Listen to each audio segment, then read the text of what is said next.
Muy buenas tardes. Hoy día te voy a hablar sobre la reforma y la contrarreforma, en breves palabras, para que tú puedas comprenderlo y hacer tu trabajo.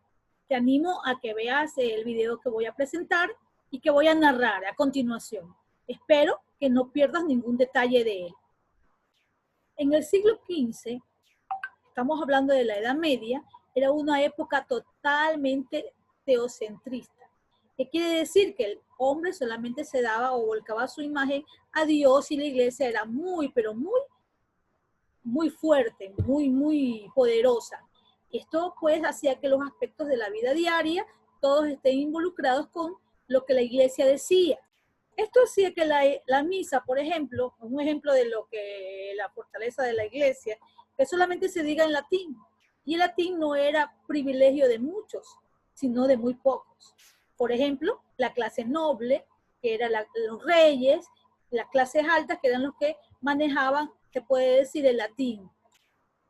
La Biblia era leído solo por las clases altas, era prohibido para las clases bajas. Solo los sacerdotes podían leerla y traducirla o decirle a las clases bajas lo que interpretarle ellos según lo que ellos creían, lo que decía la Biblia. Entonces, desde aquí ya se aportaba que había una gran injusticia, porque no eran capaces tú de leer la Biblia y poder interpretarla como tú deberías de comprenderla según tú la leyeras. Entonces, desde ahí, la iglesia ya era muy arbitraria al no dar ese privilegio también a las clases bajas. Entonces, desde ahí comienza pues a haber un malestar que se va a volcar en un movimiento muy grave. A continuación, vamos a seguir narrando. Como justamente las personas no sabían y estaban a expensas de lo que le decía la iglesia pues comenzó a hacer las famosísimas ventas de indulgencias. Estas ventas de indulgencias eran comprarle a los que habían muerto o los que estaban por morirse o los que habían muerto antes un pase directamente al cielo, más o menos así. Entonces ellos cuando tenían dinero, tú comprabas el perdón de tus pecados y te ibas pues al cielo, o el perdón de los pecados de alguien que haya muerto para que no pase por el purgatorio según ellos mencionaban y vayan directamente al cielo. También esto era, se puede decir, arbitrario, era terrible porque imagínate a alguien que no tuviera, justamente no hablaba de tus valores o lo que tú hacías en tu vida, que habían dicho mucho de, como persona de ti, sino que decían que según lo que tú tenías, valía. Y esto se aprovechó la Iglesia Católica para hacer mucho dinero con la famosa venta de indulgencias que los podían conseguir los nobles y no la gente pobre, ¿no? Ya estos se iban pues, al infierno si no tenían dinero o pues podían irse también al cielo. ¿Pero por qué se daba esto? Justamente porque en el Renacimiento se necesitaba mucho dinero para hacer las grandes capillas y las grandes iglesias que, por ejemplo, la Capilla Sistina, ¿no? Que tenía, ¿y de dónde sacaban ese dinero? Pues de la gente, de la ingenuidad, de la gente que pretendía comprar el perdón de los pecados a través de las famosas indulgencias, que era un papel sellado que les daba la iglesia, que justamente mencionaban que sus pecados estaban ya reducidos, porque no tenían, si tenían mucho dinero los reducían más y si no, pues menos, dependiendo de lo que ellos tuvieran. Entonces con estas se hicieron las grandes capillas sistinas, ¿no? ¿Quién lo hizo? Justamente este personaje, León X, que era el papa de ese entonces y que él le había aprobado y pues por él todas las personas, los sacerdotes pues hacían las ventas de indulgencias, que ya dijimos no nos parece bien. Pero en el año de 1517, Martín Lutero, un monje agustino, menciona que como él sí leía la Biblia, entonces se dio cuenta que no estaba nada bien lo que estaba. Tal vez hubieron muchos más que pudieron haberlo notado, ¿no? Pero justamente Martín Lutero es el que va a protestar.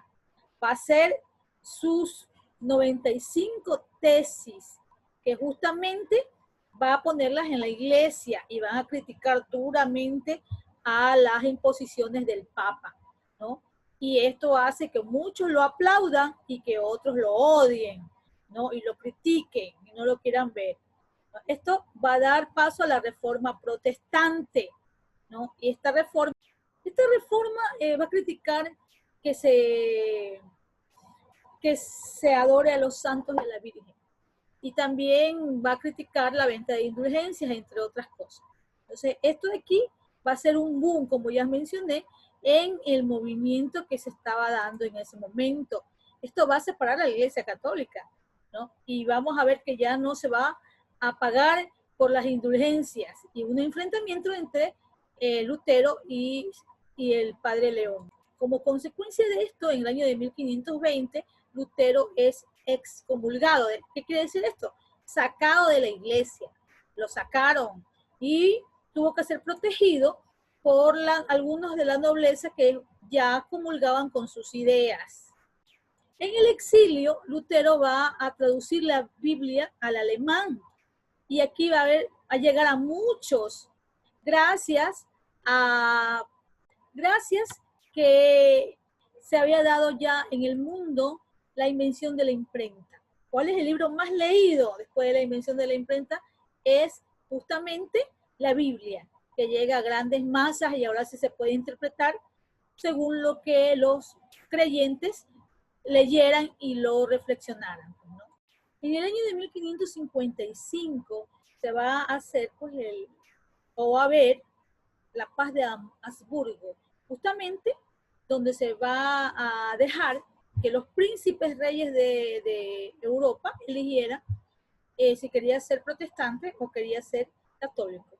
O sea, aquí ya va a haber se puede decir, tolerancia religiosa, ¿no? En el año de 1555, con la paz de Augsburgo, ¿no?